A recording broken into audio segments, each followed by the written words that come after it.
Alright, picture this. You're standing on the rooftops of Florence, the city bathed in golden sunlight, the sounds of the Renaissance echoing below. Or maybe you're galloping through the endless dunes of ancient Egypt, the Great Pyramids towering in the distance. Assassin's Creed isn't just a game series, it's a freaking time machine. For nearly 2 decades, Ubisoft has taken us on wild historical adventures, from the crowded streets of Victorian London to the untamed American frontier. And let's be real, who hasn't dreamed of parkouring across Notre Dame or dueling Templars in feudal Japan? But here's the best part. These games don't just throw you into history, they make you live it. You're debating philosophy with Socrates one minute, then leading a Viking raid the next. And sure, there's a bit more stabbing involved than your average history class, but hey, that's what makes it fun. With so many incredible time periods already explored, it makes you wonder, where should Assassin's Creed take us next? Let's talk about it. I'm quickly moving on to the video. Before we start, if you enjoy these types of list videos, don't forget to like the video and subscribe. Enjoy watching. When it comes to time periods in Assassin's Creed, we've seen it all. Ancient Egypt, the Italian Renaissance, the American Revolution, but there are a few settings that deserve way more love. Enter Assassin's Creed Chronicles, the 2.5D spin-off trilogy that took us to China in 1526, India in 1841, and Russia in 1918. These games completely switched up the formula, ditching the open-world structure for a side-scrolling platformer with a painted, almost storybook-like art style. And while the gameplay was solid, let's be real, the biggest star here was the setting. Of the three, India and Russia stand out the most. India, with its rich, vibrant colors and detailed architecture, felt like stepping into a living painting. You could practically hear the bustling streets, smell the spice markets, and feel the humidity of the jungle. Then there's Russia, which took a sharp turn into something bleak and oppressive. The stark black and white cityscape, splashed with occasional bursts of red, captured the brutal, unforgiving atmosphere of the Russian Revolution. These two locations couldn't be more different, but both felt incredibly immersive, proving just how well Assassin's Creed can bring history to life. Now imagine if these settings were given the full Assassin's Creed treatment, an open world, detailed parkour systems, and deep historical narratives. Running across the rooftops of Delhi, sneaking through the chaos of a revolution in Moscow, uncovering hidden assassin and Templar conflicts in these underexplored eras, that would be a dream come true. Ubisoft, if you're listening, it's time to give these time periods the attention they deserve. Assassin's Creed Valhalla, the game that dropped us right into the Viking invasion of Britain in 872 AD. Now, let's be real. After the sun-soaked landscapes of Odyssey, the damp, foggy, and often gloomy English countryside felt like a bit of a downgrade. But once you get into the rhythm of raiding villages, sailing down rivers, and slicing through Saxons, there's a certain charm to it. There's something oddly peaceful about galloping through misty fields in the early morning, searching for your next settlement to pillage. It's not quite as vibrant as ancient Greece, but hey, it's still an era packed with history and chaos. Where Valhalla really shines, though, is Asgard. When the game switches gears and throws you into Odin's boots, the visuals take a dramatic turn. Asgard feels grand, mythical, and way more colorful than the real-world map. It's one of those moments where you stop chasing loot and just take in the scenery. It's also fun to compare how Ubisoft's version of Norse mythology stacks up against Santa Monica's God of War. Kratos' Asgard leans into a darker, more brutal interpretation, while Valhalla goes for something more ethereal and dreamlike. Both have their own style, but it's interesting to see how different studios bring the same mythology to life. One of the coolest things about the Assassin's Creed franchise is how each game drops us into a completely different time period. From the Crusades to the Renaissance, from ancient Egypt to the Viking Age, it's basically a historical theme park where you get to stab people. Valhalla's take on the Viking era might not be the most visually striking, but it nails the feeling of being a warrior in an untamed land. Whether you're raiding monasteries or brokering alliances, there's always something pulling you deeper into the world. And let's be honest, who doesn't love a good Viking saga? Assassin's Creed Unity, the game that drops you right into the heart of the French Revolution, 1789. You're not just running around Paris, you're living it. The cobbled streets, the towering cathedrals, the grandiose halls of the palace, it's all there, begging to be explored. And let's be honest, who hasn't stopped mid-mission just to admire the breathtaking architecture? Climbing Notre Dame, sneaking through lavish ballrooms, and leaping across the rooftops while revolution brews below, it's peak Assassin's Creed. But what really sells the era is the chaos. The city isn't just a backdrop, it's alive. You'll see riots breaking out, civilians looting, and revolutionaries clashing with guards at every corner. The tension is palpable. One moment you're blending into a furious crowd, the next, you're watching a public execution unfold. And let's not forget the historical cameos. Unity gives us a front row seat to revolutionary icons. And yes, that includes the one and only Marie Antoinette. It wouldn't be the French Revolution without her, right? If you're into history, Unity is like a time machine, but with parkour and hidden blades. Sure, the game had its rocky launch, we all remember that, but it's aged like fine French wine. There's just something special about witnessing one of history's most dramatic periods from the rooftops, dagger in hand, deciding the fate of a crumbling monarchy. It's not just a game, it's a revolution. Assassin's Creed has taken us on some wild historical journeys, but let's talk about where it all began. The Third Crusade in 1191. The very first game dropped us into a world where the Assassins and Templars were locked in a secret war, all while Western Christianity was expanding its reach, sometimes through less than peaceful means. And let's be real, setting the stage in the Holy Land during such a turbulent time? That was a genius move. The mix of real-world history and secret society conspiracy made for an unforgettable introduction to the franchise. Fast forward a few games, and we find ourselves in the heart of the French Revolution with Assassin's Creed Unity. Paris in 1789 was chaos. People were fed up, heads were literally rolling, and the city was alive with revolution. Unity might have had a rocky launch, but no one can deny that it nailed the atmosphere. Walking through the streets of Paris, seeing the crowds rise up, and sneaking through grand palaces while history unfolded around you, it was next-level immersive. Plus, the game gave us Arno, a charismatic assassin caught in the middle of the madness, adding that personal touch to the historical drama. And that's the magic of Assassin's Creed. Every game isn't just about stabbing bad guys in style, though let's be honest, that's a huge part of the fun. It's about stepping into the past, experiencing history firsthand, and seeing how these major events shaped the world. Whether it's the Renaissance, the American Revolution, or even ancient Egypt, every era feels alive and full of secrets. So, which time period was your favorite? Let's hear it in the comments. Assassin's Creed 3 takes us right into the heart of the American Revolution.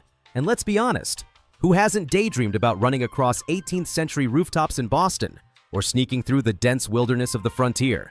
The game does an incredible job of blending historical events with the never-ending war between the Assassins and the Templars.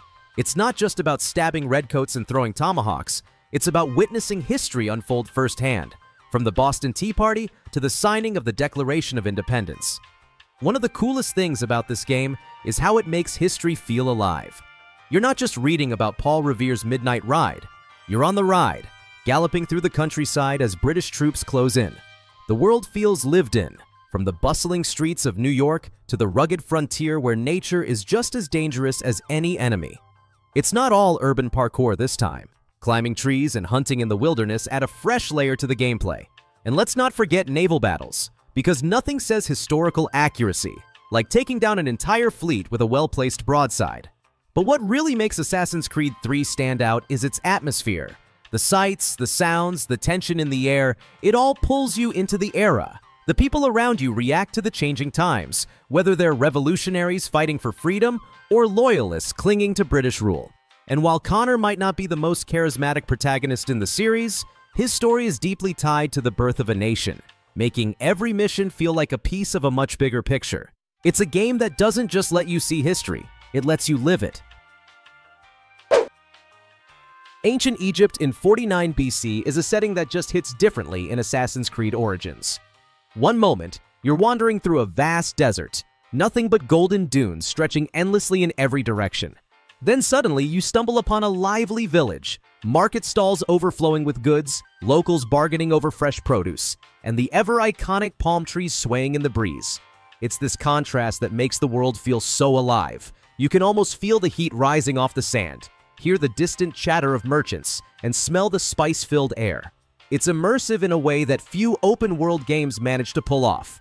And let's talk about those pyramids. Whether you're climbing them or just admiring them from a distance, they are absolute showstoppers. You reach the top, take a deep breath, and just take it all in.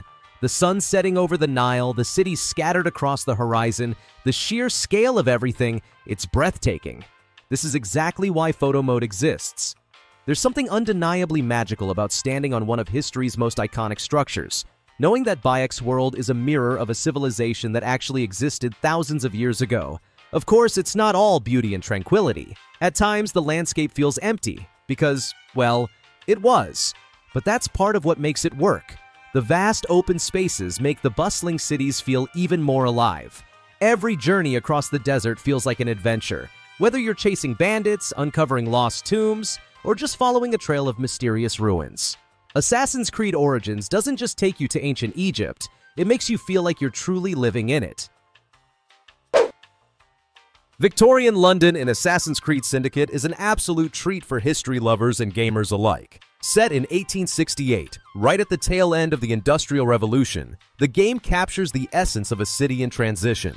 You've got massive factories belching out smoke, streets bustling with horse-drawn carriages, and the unmistakable sense that the world is moving forward at breakneck speed. The developers clearly did their homework because the level of detail in the architecture, clothing, and even the way people interact feels incredibly authentic. It's not just a backdrop, it's a living, breathing version of London that makes you want to stop and soak it all in. What really makes Syndicate stand out is how it embraces the era's atmosphere. You're running across rooftops with the city skyline blanketed in smog, dodging between factory workers in grimy alleyways, and hijacking carriages like some Victorian-era action hero. It's a game that doesn't just tell you about history, it throws you right into the middle of it. And the best part? A real historian even weighed in on how accurate the game's depiction of London is, which just goes to show how much effort went into getting it right. Of course, Assassin's Creed has always been about blending history with action, and Syndicate nails that balance. While you're busy taking down Templars, you also get to rub elbows with historical figures like Charles Dickens and Charles Darwin. The game makes the past feel alive, turning dusty history book material into something you can actually experience. Whether you're a history buff or just here for the parkour and knife fights, Syndicate delivers a world that's as immersive as it is thrilling. Oh, Baghdad in Assassin's Creed Mirage is something special, isn't it? Unlike the massive, sprawling maps we've seen in recent entries, Mirage opts for a more focused, handcrafted world. And honestly, that works so well for this setting. Every street, every rooftop, every marketplace feels alive with history. It's not just a playground for parkour and assassinations. It's a city that breathes, packed with details that make you want to slow down and just exist in it for a while. And let's talk about the setting itself. 9th century Baghdad isn't exactly the most common backdrop for video games, which makes this all the more refreshing. The developers clearly did their homework, pulling from real historical sources to make this world feel authentic. You're not just playing in history, you're playing with history. The architecture, the culture, even the way people move and interact, all of it contributes to an experience that feels both immersive and educational, but like, in a fun way. One of the biggest wins here is how Mirage respects your time. Unlike some of the more bloated AC games where you eventually hit a wall of side content fatigue, this one stays tight and engaging throughout. You never feel like you're just checking off icons on a massive map. You actually want to explore every inch of the city. It's a return to what made classic Assassin's Creed great, but with all the polish and lessons learned from the modern entries. And honestly, that's a balance the series has been chasing for a long time. Assassin's Creed Shadows finally takes us to feudal Japan, a setting fans have been begging for since the early days of the series. And let's be real, this era is a perfect match. Ronin wandering the land, samurai enforcing their strict code, and a society caught between honor and deception. That's Assassin's Creed material through and through. Ubisoft has built an absolutely stunning world filled with bustling villages, serene temples, and treacherous fortresses, all begging to be explored. Now the story? It's fine. It does the job, but it won't blow your mind. The real star of the show is the world itself. Massive, alive, and packed with things to do. Whether you're sneaking through enemy territory, dueling a formidable foe, or simply watching the cherry blossoms fall as you move through the countryside, the level of detail is insane. And the way Ubisoft has integrated historical elements into the gameplay makes this feel like one of the most immersive Assassin's Creed experiences in years. When you think about it, Assassin's Creed has taken us through some of history's most iconic periods: ancient Egypt, Renaissance Italy, revolutionary America, and even the Viking Age. But feudal Japan? This is a time period that was practically made for an Assassin's Creed game. It's been a long time coming, but Shadows finally delivers on that dream, and while it might not be perfect, it's definitely a world worth getting lost in. Imagine it's 1715, the Caribbean is your playground, and you're a pirate living the dream. That's what Assassin's Creed 4, Black Flag, lets you experience, taking you back to the golden age of piracy. It's the kind of life you only thought existed in movies like Pirates of the Caribbean. But Black Flag, it actually lets you sail the high seas, hunt for treasure, and even engage in full-blown naval battles. I mean, who wouldn't want to live the pirate life, right? What makes Black Flag so special is that it was the first Assassin's Creed game to put sailing front and center. For the first time, you could control your own ship, the Jackdaw, and explore the vast open world of the Caribbean. The game was revolutionary in that aspect. The freedom of sailing between islands, diving into mysterious waters, and sneaking up on enemy ships added an entirely new layer of excitement to the AC series. It wasn't just about climbing and parkour anymore. It was about the thrill of the open ocean. And let's not forget those sea shanties. I don't think there's been a game quite like Black Flag when it comes to the sheer joy of sailing. Whether you're attacking a fort or just cruising along the water, the crew singing their shanties made the whole experience feel even more immersive. It's one of those details that makes Black Flag stand out even after all these years. So, if you've ever dreamed of being a pirate, Black Flag's Caribbean is the closest you'll get to that golden age. In Assassin's Creed 2, we're transported to the heart of Italy during the Renaissance, specifically around 1476. And let me tell you, walking through those gorgeous streets and taking in the architecture is a real treat. But it's not just about the beautiful landscapes. It's the people you meet along the way that really make this time period come alive. One of the coolest parts? Getting to interact with none other than Leonardo da Vinci himself. It's like you're in the same room with one of the greatest minds in history, even if it's just through a digital lens. What makes these interactions so special is that it's not just a random cameo or a throwaway character. Da Vinci, along with other historical figures, plays an active role in helping Ezio throughout the game. Whether it's crafting new weapons or offering guidance, the fact that you're working with these legendary figures adds an entire layer of depth to the story. It's more than just historical accuracy.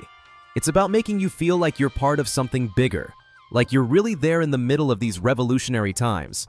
And let's be real, if historical figures like Da Vinci weren't in the game, it would definitely feel off. Fans know history, and they know that these icons were integral to the Renaissance.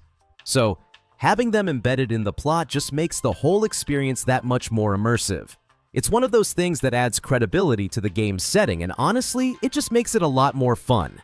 If you're going to time travel, you want to make sure you're hanging out with the right crowd, and in Assassin's Creed 2, they nailed that. If you're a fan of Assassin's Creed, you know how the time periods in each game play such a huge role in immersing you into the world. But when we talk about the best time period, one stands above the rest. Assassin's Creed Odyssey and its setting in ancient Greece during the Peloponnesian War. Seriously, there's just something about that period that makes it the ultimate choice. The battle between Athens and Sparta, two iconic powers at war for almost 3 decades, sets the perfect stage for an epic Assassin's Creed story.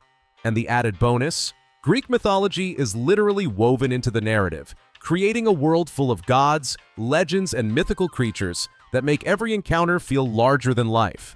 What makes Odyssey even more captivating is the way it brings the ancient world to life. The sailing mechanics? Hands down, some of the best in the series. You feel like you're truly navigating the Aegean Sea, discovering new islands, exploring stunning cities, and encountering everything from wild animals to political intrigue. Athens and Sparta are beautifully realized, filled with vibrant life, culture, and drama that keep you hooked. And when you think about the characters you meet, From the wise philosopher Socrates to the commanding presence of Pericles, you get more than just a game. You get an experience that makes history feel personal and impactful. In a way, Odyssey does what Assassin's Creed games do best. It makes you feel like you're part of the past. The interactions with historical figures, the way you're thrust into monumental wars, and even how the Greek gods influence your journey, it all comes together to make it one of the most visually stunning and immersive games in the franchise. Sure, Valhalla is a beast in its own right, but there's something about that ancient Greek backdrop that makes Odyssey feel like the peak of the series. Whether you're climbing the Acropolis or sailing to a distant island, it's a time period that truly delivers. The video ends here. See you in another video. Don't forget to subscribe.